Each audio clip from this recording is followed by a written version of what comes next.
સ્વામિત્રણ જય સોમનાથ. ઓમ નમઃ શિવાય. પ્રિય મિત્રો, તમારો દિવસ શુભ રહે, મંગલમય રહે. શુભકામના હું બિલીમરાથી જોગીભાઈ વ્યાસ આપ સૌનું આપણી ચોકસમાં પુનઃ હાર્દિક સ્વાગત કરું છું. મિત્રો, આજ રોજ જોઈશું આજનું શુભ પંચાંગ. આજે તારીખ છે 28/11/2025 ને શુક્રવાર, માગસર સુદ આઠમ તિથિ છે. આજે દુર્ગાષ્ટમી છે. આજે પંચક પણ છે. આજના દિવસે જે બાળકનો જન્મ થાય છે એની તિથિ ગણાય છે આઠમ. આઠમ તિથિ આજે મળસ્કે 30 મિનિટે શરૂ થઈ આવતીકાલે મળસ્કે 16 મિનિટે પૂર્ણ થઈ જાય છે. ત્યાર પછી જે બાળકનો જન્મ થાય એની નોમ તિથિ ગણાશે. આજે જે બાળકનો જન્મ થાય છે નક્ષત્ર ગણાશે સતતારકા. સતતારકા નક્ષત્ર આજે મળસ્કે 2:32 શરૂ થાય છે અને આવતીકાલે આજે મળસ્કે 2:32 શરૂ થઈ આવતીકાલે મળસ્કે 2:50 પૂર્ણ થઈ જાય છે. આજે જે બાળકનો જન્મ થાય છે એનો યોગ ગણાય છે વ્યાઘ્રત. વ્યાઘ્રત યોગ આજે સવારે 11:06 પૂર્ણ થઈ જાય અને ત્યાર પછી જે બાળકનો જન્મ થાય એનો હર્ષણ યોગ ગણાશે. આજે જે બાળકનો જન્મ થાય છે એનું કરણ ગણાય છે વિષ્ટિ. આ વિષ્ટિકરણ આજે મળસ્કે 30 શરૂ થઈ આવતીકાલે બપોરે 12:29 પૂર્ણ થઈ જાય છે. આજે જે બાળકનો જન્મ થાય છે બપોરે 12:29 પછી એનું બહુકરણ ગણાશે. આજે જે બાળકનો જન્મ થાય છે એની રાશિ ગણાય છે કુંભ. કુંભ રાશિની અક્ષર આવે છે ગ. કુંભ રાશિનો સ્વામી શનિ છે. આ કુંભ રાશિ આજે આખા દેશમાં કોઈ પણ બાળકનો જન્મ થાય એ બધાની રાશિ કુંભ ગણાશે. આ કુંભ રાશિ 29 તારીખે રાત્રે 8:34 પૂર્ણ થાય છે. એટલે ત્યાં સુધી જે બાળકોને જન્મ થાય બધાની રાશિ કુંભ ગણાશે. આ રાશિ તિથિ વાર નક્ષત્ર યોગ કરણનું બહુ જ મહત્વ છે મિત્રો. એમાં જેનો પણ જન્મ હોય તેની ચોક્કસ પ્રમાણે પૂજા વિધિ કરી લેવી છે તો જીવન સરળ બની જશે. આજે જે કોઈ મારા સબસ્ક્રાઇબ મિત્ર મારા ઘર પરિવારમાંથી કોઈ પણ સદસ્યની વર્ષગાંઠ છે, મેરેજ એનિવર્સરી છે, એ બધાને મારી ઘણી ઘણી શુભકામના. ભગવાન શંકર તમારી બધી મનોકામના પૂર્ણ કરે એવી હું સોમનાથ દાદાને પ્રાર્થના કરું છું. આજના દિવસે સવારમાં ઉઠી આજનું સુગન કરી લો તો આખું વર્ષ તમારું સુંદર રીતે વ્યતીત થશે. આજના દિવસે જે કોઈ મારા સબસ્ક્રાઇબ મિત્ર મારા ઘર પરિવારમાંથી કોઈ પણ સદસ્ય કોઈ જગ્યા પર નોકરી ધંધા માટે જઈ રહ્યા છે, કોઈ વેપાર વ્યવસાય માટે જઈ રહ્યા છે, આજના દિવસે કોઈનું ઓપરેશન હોય, કોઈની ડિલિવરી હોય, કોઈની સગાઈ, કોઈની છઠ્ઠીની પૂજા હોય, કોઈ એક્ઝામ આપવા જઈ રહ્યા છે, કોઈ ધર્મક્ષેત્રની યાત્રા માટે, કોઈ વિદેશમાં જઈ રહ્યું છે, આવા કોઈ પણ કાર્ય તમે કરવા જઈ રહ્યા હોય તો એ કાર્યમાં તમને દિવ્ય સફળતા પ્રાપ્ત થાય સોમનાથ દાદાને પ્રાર્થના કરું છું. પરંતુ આજે ઘરેથી નીકળતા પહેલા આજનું સુકન કરીને નીકળજો જેથી કરીને કાર્યમાં દિવ્ય સફળતા પ્રાપ્ત થઈ શકે. આજના દિવસે આમ તો શુક્રવાર છે એટલે ઘરેથી નીકળો છો તો માસીને માને વંદન કરીને નીકળવું જોઈએ. આજના દિવસે દેવસ્થાનમાં ભગવાનને પગે લાગીને નીકળો કે મારી સાથે મારા દરેક કાર્યમાં રહેજો. આજના દિવસે નાના છોકરાઓને ખાટી મીઠી વસ્તુ ખવડાવવાનું બહુ જ મહત્વ હોય છે. આજના દિવસે પત્નીને બહાર ફરવા લઈ જવું જોઈએ લગ્ન થઈ ગયા હોય તો લક્ષ્મીદેવી બહુ પ્રસન્ન થાય. પત્ની ન હોય તો બહેનને લઈ જઈ શકો છો, નાની મોટી બહેન કોઈ પણ ચાલે. એ પણ ન હોય તો મિત્રને લઈને જઈ શકો છો તો લક્ષ્મીદેવી પરમ કૃપા પ્રાપ્ત કરશે આપણી પર. આજના દિવસે કોઈ પણ કાર્ય કરવા માટે પણ એક ચોક્કસ શુભ સમય હોય છે તે આપણે જોઈ લઈએ. આજે સવારે 6 થી સવારે 10:30 વાગ્યા સુધીનો સમય શુભ રહેશે. આજે ભગવાનને કોપરાનું છીણ અને સાકરની દળેલી સાકર આ બે મિક્સ કરી ભગવાનને અર્પણ કરો અને પછી પ્રસાદમાં વેચો. એનાથી ઘરમાં બહુ શુભ લક્ષ્મી પ્રાપ્ત થાય છે. આજે બપોરે 12 થી બપોરે 1:30 સુધીનો સમય પણ શુભ રહેશે. એ જ રીતે સાંજે 4:30 થી સાંજે 6 વાગ્યા સુધીનો સમય પણ શુભ રહેશે. રાત્રે 9 થી રાત્રે 10:30 વાગ્યા સુધીનો સમય પણ શુભ રહેશે. રાત્રે 12 થી આવતીકાલે મળસ્કે 4:30 સુધીનો સમય પણ શુભ રહેશે. આ સમયગાળા દરમિયાન તમે કોઈ પણ કાર્ય કરી શકો છો. આ સમયગાળા દરમિયાન કરેલા કાર્યમાં દિવ્ય સફળતા પ્રાપ્ત થાય છે. પરંતુ મિત્રો આજે મળસ્કે 2:32 થી લઈ આવતીકાલે મળસ્કે 2:50 સુધીમાં તમારી કોઈ વસ્તુ ચોરાઈ ગઈ, ખોવાઈ ગઈ તેનું શું ફળ મળે?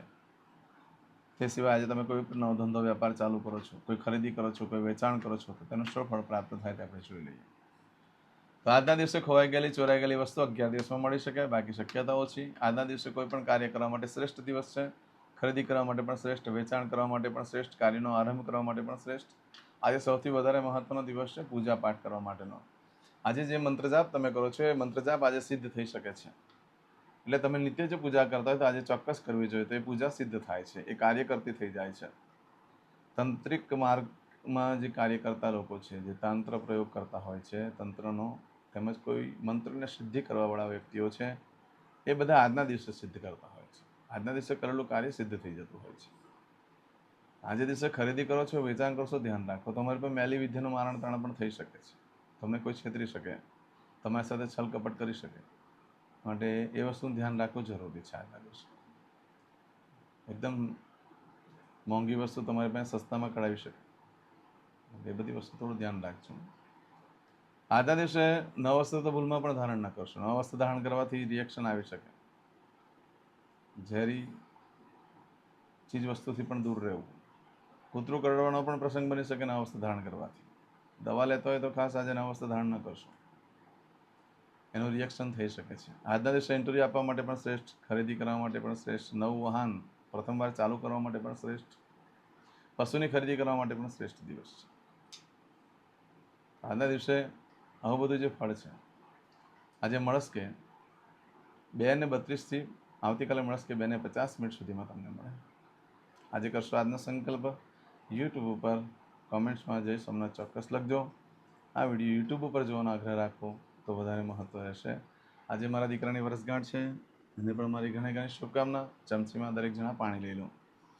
અદ્ય દિને માસનમ માસોત્તમ બ્રહ્મ પવિત્ર માર્ગશીર્ષ માસે શુભે શુક્લ પક્ષે અષ્ટમ્યાયામ ભૃગુવાસરણવિત્તાયામ. હવે દરેક જણા પોતાનું સાચું નામ બોલી દો. તમારું ગોત્ર ખબર હોય તો ગોત્ર બોલી દેવાનું. પછી બોલવાનું છે અહમ, મમ, આત્મન, શ્રુતિ, સ્મૃતિ, પુરાણોક્ત, પુણ્ય, ફલ, પ્રાપ્તિ, અર્થમ, અપ્રાપ્ત, લક્ષ્મી, પ્રાપ્તિ, અર્થમ, પ્રાપ્ત, લક્ષ્મી, ચિરકાલ, સૌ, રક્ષણાત્મક, લોકેવા, સભાયામ, રાજદ્વારે, વ્યાપારે, વિદ્યા અભ્યાસે, દેશે વિદેશે, સર્વત્ર, યશ, કીર્તિ, વિજય, લાભાદિ, પ્રાપ્તિ, અર્થમ, મમ, અખિલ કુટુંબસ્ય, આયુ, આરોગ્ય, ऐश्वर्यादि, प्राप्ति, अर्थम, मम, जन्म, समय, तथा च विप्र वृंदानां जन्म समय, जन्म कुंडली मध्ये स्थित ग्रहः, गोचर ग्रहः, महादशा, अंतर्दशा, प्रत्यंतर्दशा, तथा च योग, युति, दृष्टि मध्ये शुभ फल प्राप्ति अर्थम, भय, रोग, शत्रु, बाधा, दोष, मारण, तारण, मंत्र, तंत्र, अरिष्ट, दोष, पीड़ा, निवृत्ति अर्थम, भूत, प्रेत, पिशाचादि द्वारा रचित अरिष्ट दोष निवृत्ति अर्थम, मम सकल मनवांछित फल. તમારા મનમાં જે કઈ ઈચ્છા હોય તે બોલી જવાનું.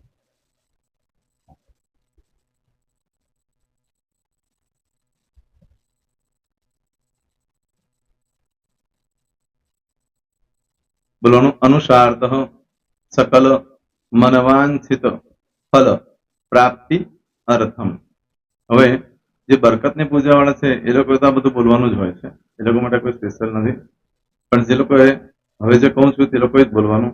જેના લગ્ન થઈ ગયા હોય એ લોકોએ બોલવાનું છે. મમ દાંપત્ય જીવન મધ્યે સુખાકારી પ્રાપ્તિ અર્થમ પુત્ર પૌત્રાદિ સંતતિ પ્રાપ્તિ અર્થમ. આ સંતાન પ્રાપ્તિ વાળા માટે પણ આવી જાય છે. દીર્ઘ આયુ આરોગ્ય ઐશ્વર્યાદિ પ્રાપ્તિ અર્થમ. તથા ચ હવે જેના લગ્ન નથી થયા તે લોકોએ બોલવાનું. મમ જટટી વિવાહ યોગ પ્રાપ્તિ અર્થમ વિવાહ પશ્ચાત દાંપત્ય જીવન મધ્યે સુખાકારી પ્રાપ્તિ અર્થમ. હવે જે લોકોને સંતાન પ્રાપ્તિ નથી, જે લોકોને સંતાન પ્રાપ્તિ છે કરવી છે, એ લોકોએ બોલવાનું મમ દાંપત્ય જીવન મધ્યે સુખાકારી પ્રાપ્તિ અર્થમ તથા ચ દીર્ઘ આયુ આરોગ્ય ઐશ્વર્યાદિ સમન્વિત સંતતિ સુખ પ્રાપ્તિ અર્થમ.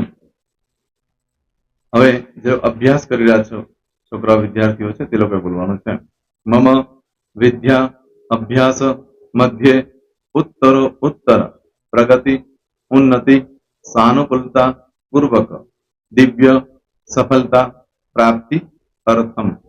હવે જે લોકો વિદેશમાં જવા માંગતા હોય કે સીટમાં જવા માંગતા હોય, મતલબ ભારત દેશની બહાર જઈને ધંધો વેપાર કરવા માંગતા હોય એ લોકોએ, અથવા વિદેશ જવા માંગતા હોય કાયમ માટે, એ લોકોએ બોલવાનું છે મમ જટટી વિદેશ ગમન યોગ પ્રાપ્તિ અર્થમ વિદેશ ગમન કાર્ય મધ્યે સાનુકૂલતા પૂર્વક દિવ્ય સફળતા પ્રાપ્તિ અર્થમ.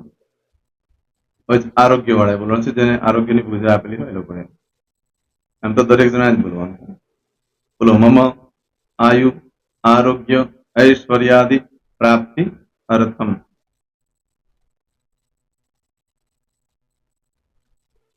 હવે દરેક જણા બોલવાનું સકલ મનવાંછિત ફલ પ્રાપ્તિ અર્થમ અદ્ય દિને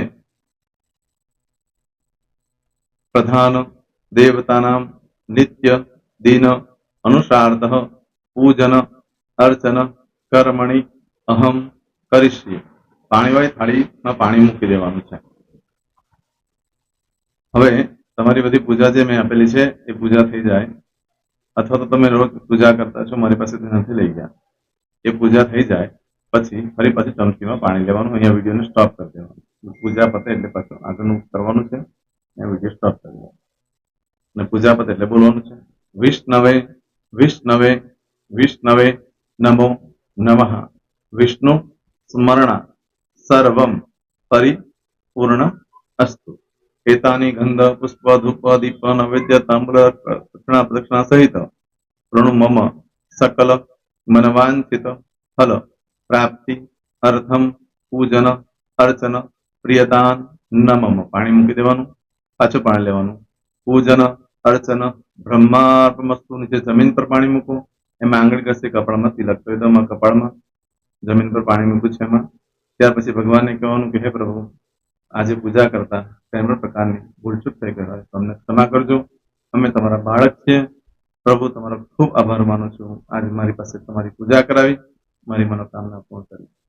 પ્રાર્થના કરી દો. જગ્યા પરથી ઉભા થઈ શ્રીનારાયણ ભગવાનને પાણી ચડાવી દો. નિત્ય કર્મ જે કરતા હોય તે. જય શ્રી. તમારો દિવસ શુભ રહે. તમે અને તમારો પરિવાર સુખી રહે, સંપન્ન રહે, સુરક્ષિત રહે, એ ભગવાન સોમનાથ દાદાને પ્રાર્થના. તો મિત્રો, તમે મારા વિડીયોને લાઈક ના આપી હોય તો સૌથી પહેલા લાઈક આપી દો. અને ત્યાર પછી જો તમે મારી આ ચેનલ સબસ્ક્રાઇબ ન કરી હોય તો સૌથી પહેલા સબસ્ક્રાઇબ કરી લો અને બેલ આઇકોન ઓલ પર ક્લિક કરવાનું ભૂલશો નહીં, જેથી કરીને સૌથી પહેલા નવી વિડીયો જે કંઈ મૂકું એ તમને મળે. મિત્રો, કંઈ પણ મૂંઝવણ હોય તો મને આ નંબર પર તમે ફોન કરીને પૂછી શકો છો. મારો મોબાઈલ નંબર છે 9825546459. મિત્રો, કોમેન્ટ્સમાં જય સોમનાથ લખવાનું ભૂલશો નહીં. ફરી પાછા નવા વિડીયો સાથે મળીએ. ત્યાં સુધી સૌને જય સોમનાથ.